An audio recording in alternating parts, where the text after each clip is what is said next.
All right, saving 400 hours, it sounds too good to be true. And I admit, when people say, oh, I'm going to save you 400 hours, it is too good. But I have to be honest with you. Today, we're going to be talking about how ESGI is going to save us all these hours. And you're going to find that they're going to save you way more than 400 hours. So I'm Mary Amison, and let's get you saving your time and getting your sanity back. So who am I? Well, again, I'm Mary Amison, and I'm a wife, a mom, a teacher, and a content creator from Georgia. I am so blessed because I get to go all over the country and share what I love the most, which is teaching, and I get to share that with all of you. I am an actual classroom teacher. I just finished my 15th year, and I'm in my 16th year, and yes, this year is like no other. We're doing a hybrid model right now at my school, so I have face-to-face students as well as virtual students, so I'm teaching both. And that voice you hear is called teaching over a mask to kids spread out in my classroom and down the hallway and spread out in the lunchroom if we get lunch. That is the voice you're hearing. I'm trying my best to make it last for you, so I'm so sorry that it doesn't sound better. I know it normally doesn't sound like this, but this is what I got, so this is what we're going with, people. So let's dive back into that saving 400 hours, okay? So remember back when you were in college and you were learning how to become a teacher and assessment wasn't fun. I mean, let's be honest, it's still not fun. And interpreting reports and using your data to drive your instruction was something that we probably didn't love to do. It's much more fun to create activities and implement ideas and to make crafts in the classroom.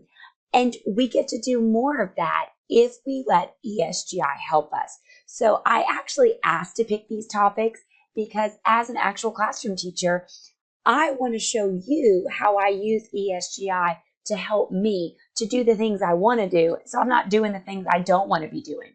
So we're going to be talking about automatic reports today and using the student data to help drive your instruction and really help you the most we can. Because it can be a lot of not fun if we let it be a lot of not fun. So we're not going to let it be not fun. We're going to make it be fun.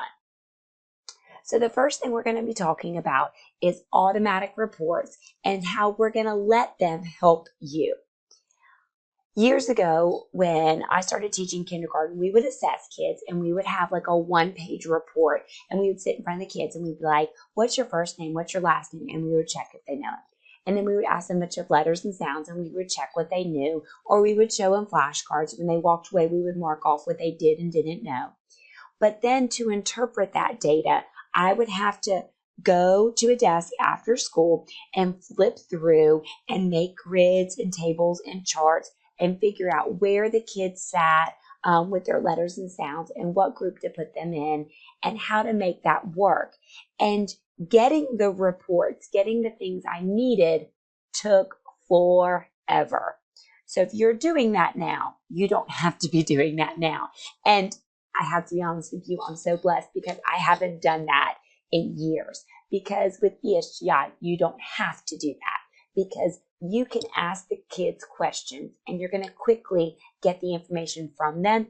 And ESGI creates all the reports for you. So I'm going to pop out of this show, this presentation, and I'm going to go into ESGI and I'm going to show you exactly what I'm talking about, okay? Okay, guys, so I popped into an ESGI account. Now, I'm going to be honest with you. This isn't my actual account because I don't want to actually show you my students' data and names and information from this year. But this is a test account that we can play with. So what you can do with this is you can go in and really quickly ask your kids basic information. So I'm just going to go to my friend Joshua over here, and you can see the last time I assessed him, he did pretty decent, which is awesome. But if you want to ask him questions, and let me get to one that I can do upper and lowercase letters with. You want to be able to ask your kids some questions really, really quick. And it just is a really good way that you can get some information from them. So let's go to Benny May right here. When the student is in front of you, you click test. And you could choose if you want them to go over just what they missed last time or all of them. So this is really for whatever your data needs you to show. For a lot of times, you might want to go over just the incorrect ones, but sometimes you might want to go over all of them. It just depends. So in front of the student, you're going to show them this, and you're going to say, what letter is this? If they get it correct, you're going to mark it as correct, or you could mark it as incorrect. They even have options so you can do this using your keyboard, so you can click yes or no when the students don't actually see what you're clicking. So you can see you can go through really quickly and ask them. There's no more counting index cards. There's no more trying to use check boxes and then look and interpret that later. You don't have to do any of that. So at the end, you're going to be able to see the blanketed information. Now, we're going to talk about some reports here that you can use. So after you ask your kids just the blank questions that you need to ask, you're going to come over here to the side, and I'm going to just scoot this over here for you, and you're going to be able to see tons of different reports. You do not create these reports. The data the students give you creates these reports. You can just grab them. So some really easy things that you can do, just make everything super easy. So this is class totals. So you can click on this report right here, and it will tell you for however you name your test, these students, what their baseline was, what they got the first, the second, the third, and fourth time you assessed them. And you can change this to the other areas. If you want it to be sight words, you can change it to that one. So you can really get the information from them, and it's super easy to read, okay? So this one's just a little bit easier of one to read right now. So you can see that this student right here might need to be grouped completely separate from these two, since these two are not learning at the same rate. It's not a problem. It's just good to know, right? Other things you can do is you can get that student detailed report. So you can go in there and you can run just that report, and this gives you tons of great information. So if you go to a meeting about this student, you can say, look, hey, Benny Mae, we reached a peak over here. We really got it together. These were maybe the interventions or the strategies that we used during this time, and that really helped. We really think they weren't exposed to lower case letters, and once we started really implementing a good phonics program, that worked. They were much stronger in math coming into the year. It gives you all that information. What I love about this specific report is that it's time stamped for you. So this is a great way to collect data for RTI or MTSS or whatever you call it for different interventions, because it tells you what date they did it and what their score was. So super easy and nice to read. You can also use this to create a parent letter. We send these home to our parents. So every Friday, I would send home a sight word parent letter, but you could send home other information as well. So it's super easy to read. It will show them the uppercase letters that they got correct, which ones they lacked, so you know which ones they can focus on. And if you set it up right here, you can set it up so it'll show you where their data stands as far as where they should be. So this right here says that this student right now is on outstanding. We use MS for meet standard, and so but you could change all that if you want to. But it's a super easy report that you can download and send home for clear communication. I also like printing these reports as a quick snapshot of where kids stand when I go to different meetings, if I don't have to have the timestamps all in front of me. But remember, they're going to give you that information as well, okay? So those are just some super, super easy ways that you can get that information. So first you ask the kids the question, and then you're going to go over here to the reports, and you can either send a report home to parents that kind of gives you a synopsis, or you can go into the student detailed reports and get pretty good details, or even do a progress report to show where that student stands. So all of those are super easy and super fun. A few more of the tests that I really like, the reports that I really like, are the pie charts. This is just meaningful for the kids because they can see it grow as the students get it correctly. So even if they're not to a full circle, you can still concentrate on what they do well and where they stand with that. And that's a super big positive for the kids. The item analysis is awesome, and we're going to come back to that in just a minute, okay? So we're going to come back to how I use that item analysis. A big one I use is going to be this untested students. So when I go in and say I have, so this says trimester 1 report card, I can go into here and I can say I really need to assess them in the past 2 weeks. So it says that I've assessed this student and this student, but I can see the kids that I might need to go through and assess one more time.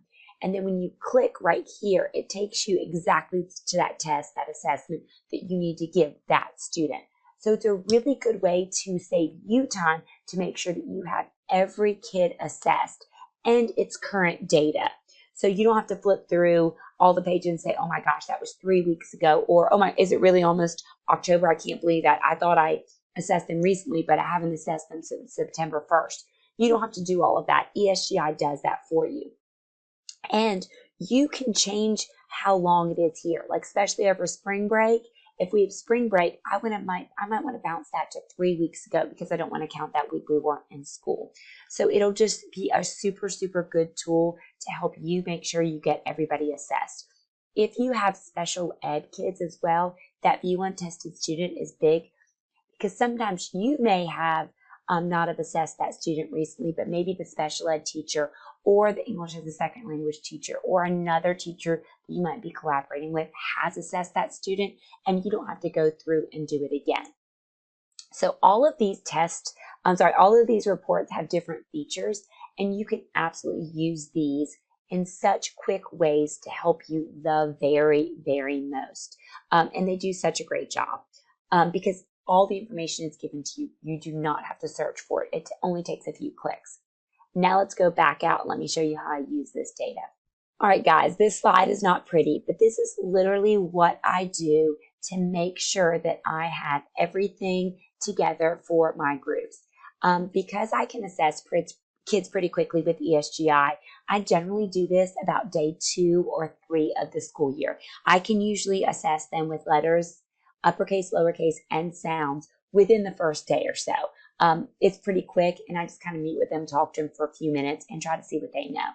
So what I did was, since I can't show you my students' information, I went ahead and made this little slide up so we could do this together. So I put the kids' gender, uppercase letter, lowercase letter, and sound together. Now remember, this all comes directly from ESGI. I'm just doing this so we can group the kids. Typically, I would pull ESGI up and I would take a sheet of paper, and I like to run 4 small groups, so I would divide it up into 4. Now, why do I have gender?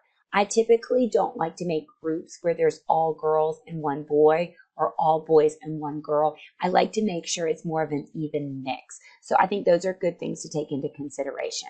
So if you can see, I have students, and this is actually school data from just a few years ago, that ran the gamut on all different things. So if I'm going to use my data to help drive instruction, I'm going to look at this and I'm going to say, okay, I have this student A right here, and they're pretty good with uppercase and lowercase. And I really like that, but they're not so hot with sounds. So I'm going to put them over here because they're pretty high in uppercase and lowercase, but not so good with sounds. This one's pretty much the same, right? Oh, same too. And we always know in kindergarten, if they know any letters, we're happy. But look at this friend right here. This friend's rockin' sound. I mean, to know 18 sounds at the beginning of kindergarten, you're kind of doing amazing. I can't believe it. I'm so lucky. And so I literally take my kids and start putting them into groups. And a lot of people ask, Mary, do you only let the data decide? No, if I have behaviors, I split them up. If I have, this kid only knows 6 sounds. So something's kind of going on right there, right? They're really high here. So I'm going to look at that one. But no, if I have some behaviors in the classroom that I'm not thrilled about, then I absolutely will divide those up. All right, so this kid's pretty high on letters and sound. Sorry, letters, but not sounds. And this kid I would consider low. Maybe they know some of the letters in their name. I'm kind of shocked that they don't know the mommy and baby letters that look the same. So that's concerning for me. But this friend's pretty high. And I'm glad I got a boy over there. That's good. This friend seems low, but they know more sound than they know letter recognition. So that's kind of interesting. I don't think that's pretty typical. And it looks like this year, like we just have a lack of phonics. Like normal, right? Nothing significant. Oh, I like this one higher over here. So So nothing huge at all, right? So now I'm going to come over here and I kind of have them divided up by sounds. But look, this one has 17. So I'm going to do a little flopping right here. I'm going to say you friend are going to go here. And then I'm going to take a lower friend from here. And this is literally how I would make groups. All right, I'm going to take you friend and I'm going to scoot you back over here. You're high on letters, but not so much on sounds. I'm going to put you there. And maybe I'm going to put you here to get a boy over there, right? And I literally play around with my groups. I split behaviors, but I use my data to drive where they're going to go. This friend, for some reason, doesn't know any sounds, but they're pretty strong with letters. So I think they're going to grow pretty quickly. For some reason, that phonics skills probably weren't there, but they're probably going to pick it up pretty quick. So I might not want to group them lower. I might want to actually push them a little bit higher just to see what happens, and none of this is permanent. So I could do some groups like this, and that could work pretty well. Now, of course, I would look at my students and their individual dynamics and individual things about them because I want to make this even and doable, but I would not make that I wouldn't make their data necessarily the only thing that would drive it. I also want to make sure my higher kids would have maybe more kids in a group than my smaller kids. So this friend right here, the fact that they know more sounds than letters, I would keep my eye out for them to see what's going on, and I would group them there. But my guess is they're going to be moving up into this group pretty soon.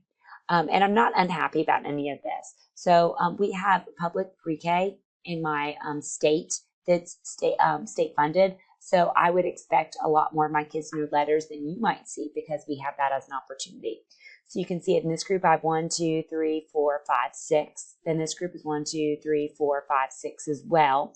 I have a split of girls and boys, girls and boys. I have 1, 2, 3, 4, 5 right here, which probably would help me to just push sounds a little bit more in that group. And then these kids, I would maybe be considered lower, and I could put this in another group. So you can see how I use that direct information from ESGI to make these groups. Now, a lot of people say, what do you do if you can only do 3 groups? And here's what I do.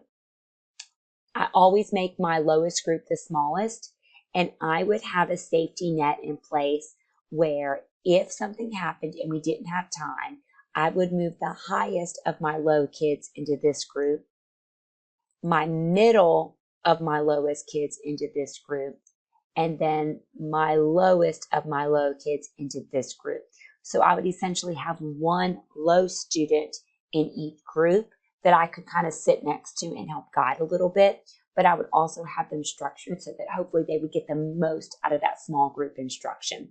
So that is how I could use my pre-assessment specifically, because this was at the beginning of the school year, to group my students. And all of that came straight from ESGI. I would just typically do this with a piece of paper and student names, looking at my ESGI screen to drive that.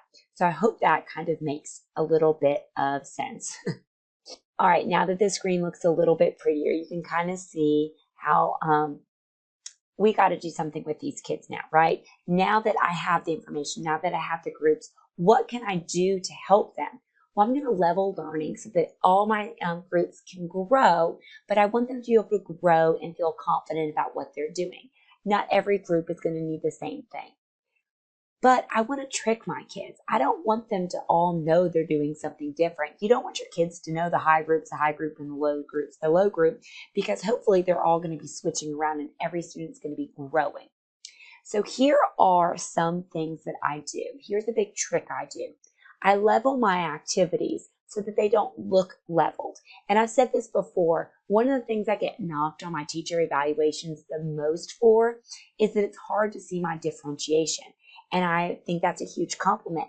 If the principal or administration can't tell the differentiation, hopefully my students can't be telling it either. So this is a great example of a fall-themed game that we're going to be playing. So as we're comparing numbers, I have one group of kids using this mat, and they are flipping the cards over, and they are seeing what number they have, And then they're turning the little leaves to make greater than, less than, or equal to signs. So they're working together as a team. COVID style would probably be separate, but they're just working to compare numbers. They might have counters. They might be using a 10 frame. They might be using a number line, but they can use that to compare numbers and to move those leaves to make it. This group over here might be a little bit lower. They probably won't be using as high as numbers. They're still really needing those counters. So I would give them a cup of little counters and they would shake it and dump it. They would sort the red from the yellow. So like this one, the highest number they have is 5 because they only have 5 chips total. So you can see they have 3 on one side and 2 on the other. They can visually see because we're still working on that number sense. Then they're going to practice writing their numbers in, and then they're going to move those leaves. Now, these kids would probably have less number sense, but we would maybe be focusing more on number writing because that's usually a struggle in kindergarten. Then you can see the last group down here.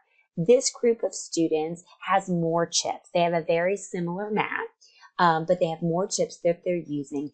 And I gave them the symbols, but they're going to be using a dry erase marker to write the symbols in. So once they dump the chips, they're going to be sorting and comparing and then writing that symbol in. So we're all working on comparing numbers. One of the groups is writing numbers. All the groups are using their math symbols. Some are using it, using the leaves to form it. Some students are going to be writing it. And you can see that this is completely leveled.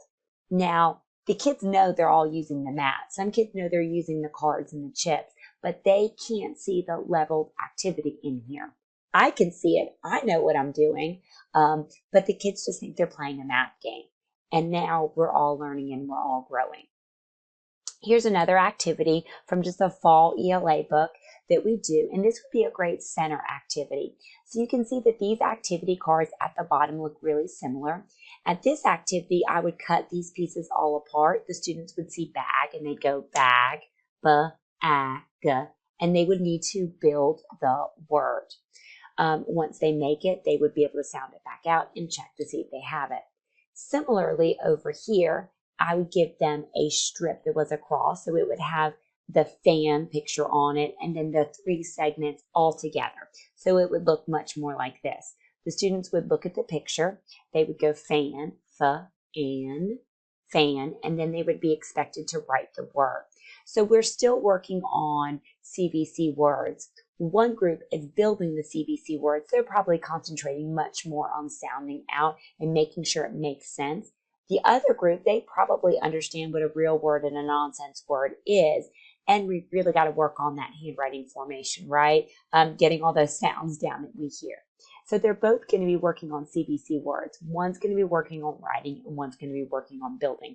And you can mix and match. I could take this set over here, and I could maybe write the vowel in, and so the students would only have to write the initial or the ending sound. So there's lots of different ways you can differentiate it, but make it look exactly the same at the same time. And here's another very similar activity, again with a math concept. So this would be another center activity. So over here, the students would count the base 10 and they would write the number in. Maybe for my lower students, that could be frustrating, right? To write those numbers. Handwriting is always kind of a struggle. So I could break these cards up into the number and then the base 10, and they could do a matching activity. And even yet, I could take the 2 and merge them. So I could give maybe my middle group less cards, and I could maybe give them only 1 through 4 matching, and then let them find this type of version card that matches it, and then they would have to write the number in themselves.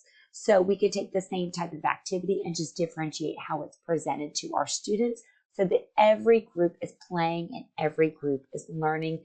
And I'm able to do this because ESGI is giving me the reports that tell me what my students need so I can make sense of it and make sure that they're not lacking. All right, so let's move on to another thing that can kind of be a little less fun. Student data and how you can let it drive your instruction. I have found that the best way I can grow my learners is by looking at where they are and pushing them to become the best that they can be. Now with ESGI, you can do this so easily. So I'm going to hop out and well, let me show you this slide real quick.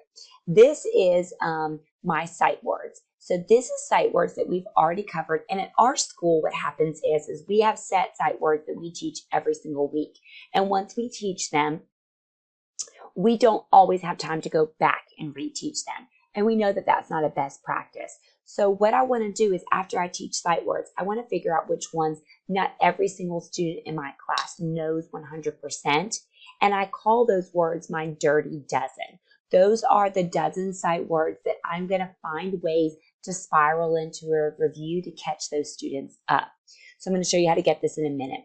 But you can see with ESGI, these are words that I've already taught, but 13 of my 19 students still don't know the word where.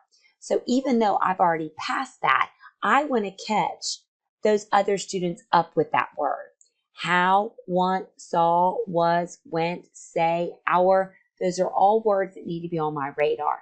I know that a large majority of our class has it, but we're not at 100%, and it needs to be something that I'm continuing to expose my students to. So let me pop out and show you how you're going to get this report with this information, because this is one I use constantly.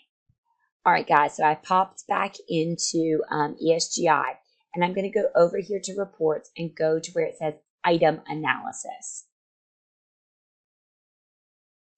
Now, this is the report that I just showed you. So you can come up here and you can pick which class, which report you want it to be. So if I wanted it to be letters and sounds like you see right here, I could click that's uppercase letters. This is lowercase letters. So look, the G, that's like the typewriter style G that would be like in Dick and Jane books that they typically miss. That's a big one that you kind of need to expose them to. D and E. Q always, right? So those are pretty typical. For me, I would need to go into sight words, and these aren't my students, but you can see that you can go in and change this for whatever sight word list you have, and it will be very specific, and it will tell you the exact sight word that you need to be covering.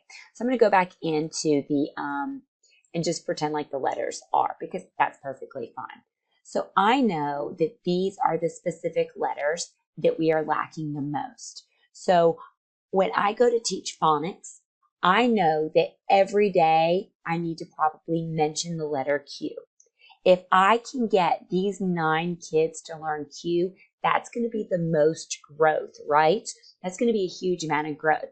If I pick Z, only one student doesn't know Z. So I can figure out that one student using ESGI that doesn't know Z and do a mini lesson with him and catch that kid up super, super quick, right?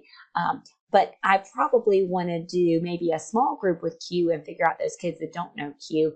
Or my guess is that would be something great to throw into phonics constantly. Because, I mean, 9 kids out of 24 is a big chunk not to know that letter.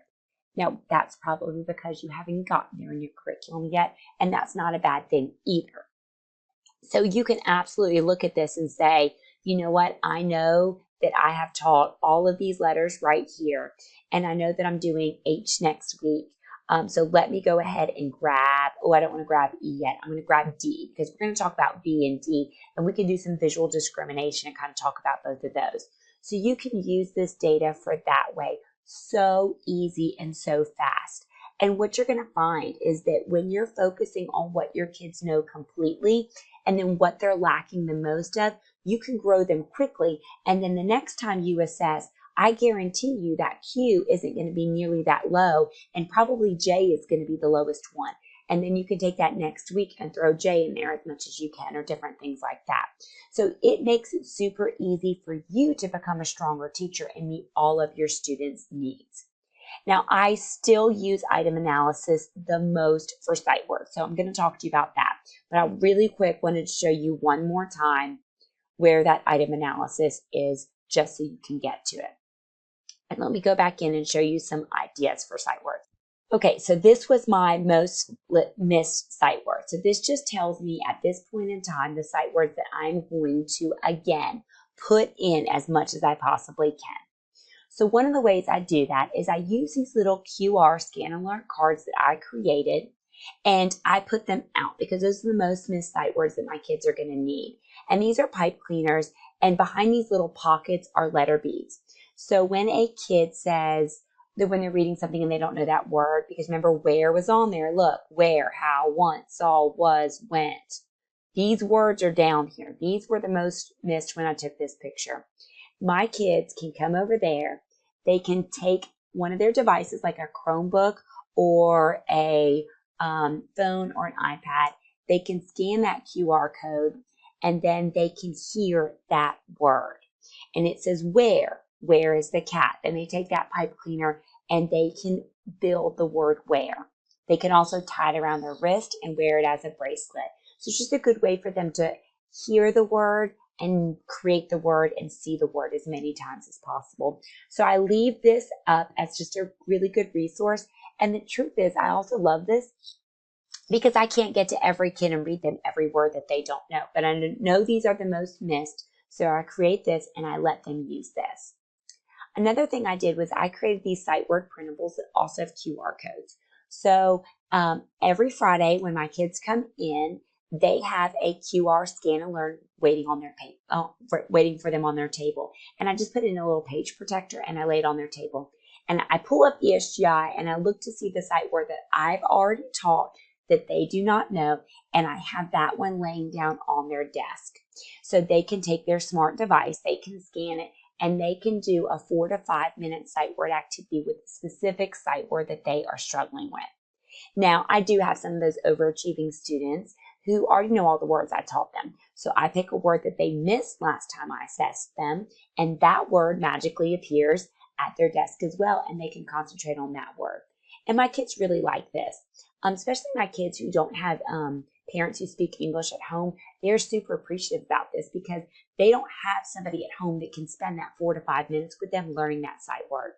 I've also found that if I have a kid who's struggling with a few words, like think about where and were, I can send the page where and the page were home with them and they can work on those together.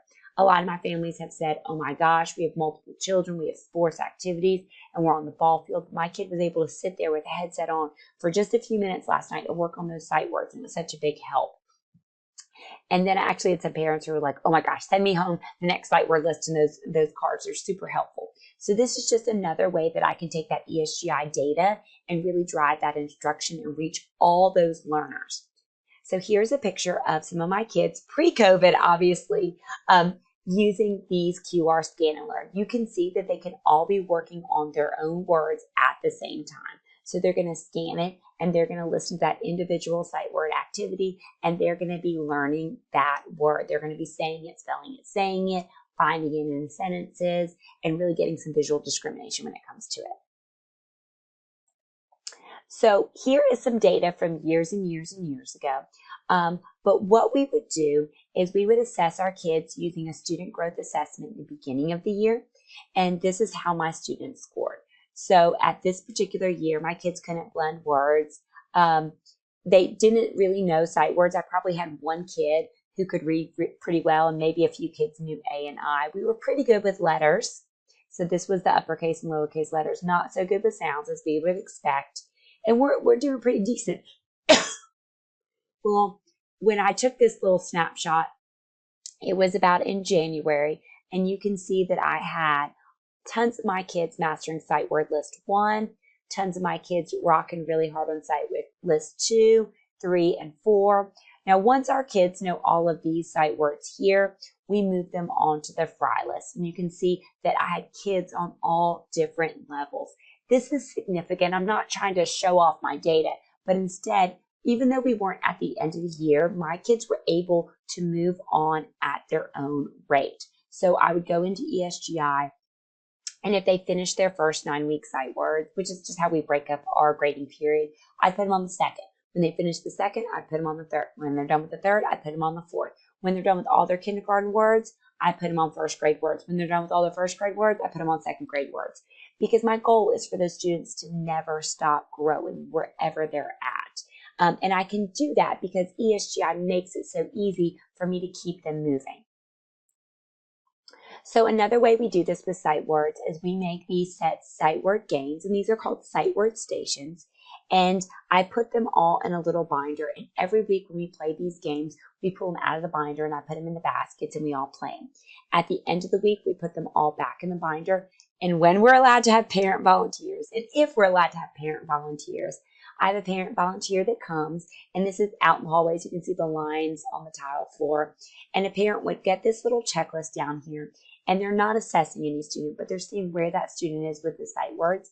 And then they pull maybe that little Benny May out, and they'd say, all right, Benny May, let's go over these sight words. They would read the sight words that are in the sight word list, and then that parent and that child would play those games. Now, you could send these home if you wanted to. We have 5th grade helpers, so my daughter was in 5th grade last year, and she would be my helper, and she'd come in 1 or 2 mornings a week and work with some kids on their sight words, and they would love it because the big kids were helping them. Or if I have time, I would pull them aside and play these games as their intervention. So not only would we use them in the actual classroom, we would store them in these binders, and we would reuse them for differentiation. So I could remediate and accelerate my learners using the exact same games that we use in the classroom. The only thing I did was store them in a binder and make a little spreadsheet so I knew where each kid was. And I would assess them using ESGI and then update the spreadsheet down here. So easy and so fast. So if any of this was awesome to you and you loved it, you can connect with me, Maren Amison, at Sharing Kindergarten. And I would love to chat with you. And hopefully this helps you to realize all these report options and how you're going to use those reports to really help guide your instruction. And if you're looking for any digital learning help, we have a digital learning bootcamp that's going on. It has 16 hours loaded with content that I really think that you're going to love and get a ton from. So you can check that out, a digital learning kindergarten bootcamp. It is from actual kindergarten teachers who are actually using technology in the classroom to help you. I hope you have a great day, and I hope that you save way more than your 400 hours with ESGI. Bye.